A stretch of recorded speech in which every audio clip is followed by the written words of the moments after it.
Is zone 3 cardio that bad? And if yes, what dangers does zone 3 cardio offers? Why zone 3 cardio is referred as gray zone in athletic industry?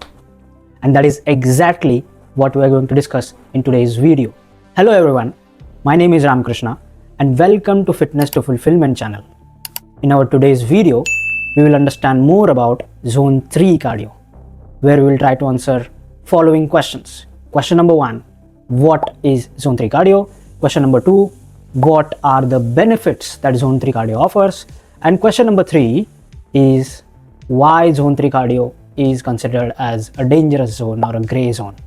So without any further delay, let's get started.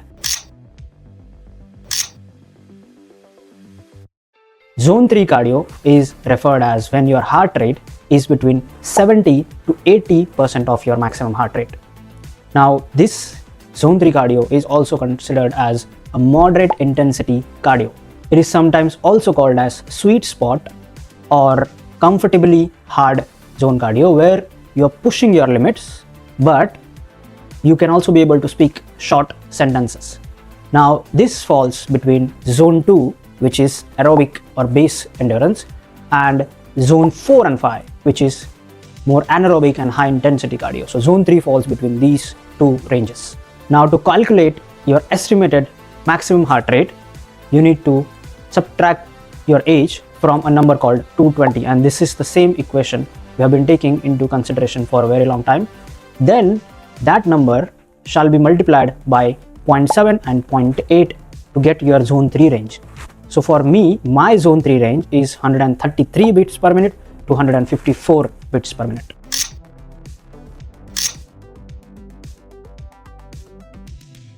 The first major benefit that zone 3 cardiovascular exercises offer is that it pushes your endurance limit without damaging or fatiguing your muscles. Because zone 3 cardio increases your body's functionality to consume more oxygen and also push your lactate threshold, helping you to sustain harder efforts without getting fatiguing a lot. If you have a goal to increase your endurance, then my recommendation here is to continuously do zone 3 cardio activities so that you could be able to push your limits. Now, what usually happens in this case is that when you push your limits or when you work out in zone 3 cardio, then eventually to get that much effort, your body need not to go to zone 3 range, and rather it can stay in zone 2 range and still give you similar efforts or similar outputs after a regular exercising for a while. Now, second major benefit that zone 3 offers is that zone 3 are considered as efficient workouts, because the amount of efforts that you are putting in zone 3 and the amount of time for which you are putting that effort is not too long like zone 2. So you can achieve considerable results and sweating and a lot of fat loss with relatively shorter period of time considered to or compared to zone 2 cardio activities. Now, third benefit that again zone 3 offers is fat loss and cardiovascular health. Since zone 3 is still asking you to push your limit a bit and make you sweat a lot, it's going to reduce your overall fat percentage in your body and also will keep your heart in the right conditions to sustain that much amount of effort, and also becomes habitual where your heart rate would range between zone 3 range, which is relatively higher. Now comes the most important question, is why zone 3 considered as the dangerous zone? Now, whenever any athlete starts their training, or if an athlete has taken a break and now starting their new season, then their coaches often give them a caution by saying that not to train a lot in zone 3 when they are doing the muscle recovery or when they are doing the recovery from the previous training. Because what eventually will happen if you train in zone 3, then that might lead to more training and it will reduce the overall training efficiency and also sometimes lead to overtraining.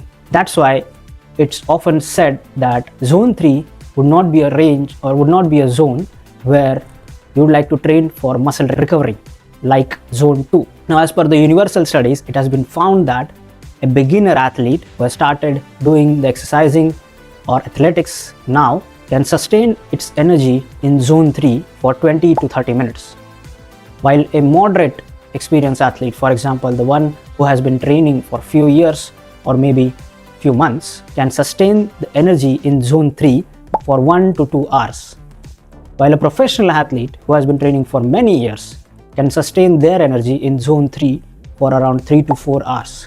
And that's why, if you must have observed, a great marathon runners like Eliud Kipchoge, who is basically holding a world record in marathon, can run for 25 km/h speed for 2 hours and complete the marathon. While if you and me try to do the same, we will be getting exhausted in 20 to 30 minutes. So as per my opinion, it depends on your goal if you should be training in zone 3 cardio range for activities like swimming, rowing, running or jogging. And if I give you my example, so currently I am preparing for a competition called Hyrox. Now Hyrox is an endurance competition. So for that, running occupies 60% of the overall competition. So I have to run and I have to keep my pace and also need to do other activities which will come in as a part of the competition. So right now I'm training 20% of my workout in zone 3 cardio range so that I could push my limits and I could still run at a higher pace without increasing my heart rate a lot. So if you would like to train in zone 3 cardio range, then I would recommend you talking to your coach if you have one or have a mentor, and always try to see the signals that your body is giving and then train in zone 3 range and decide the amount and the time that you would be training in zone 3 range. And that's it from today's video. I hope you must have liked this video and found this video informative. Please tell me in the comment box, is that are you going to train in zone 3 range, and what is your goal for which you would be training in zone 3 range.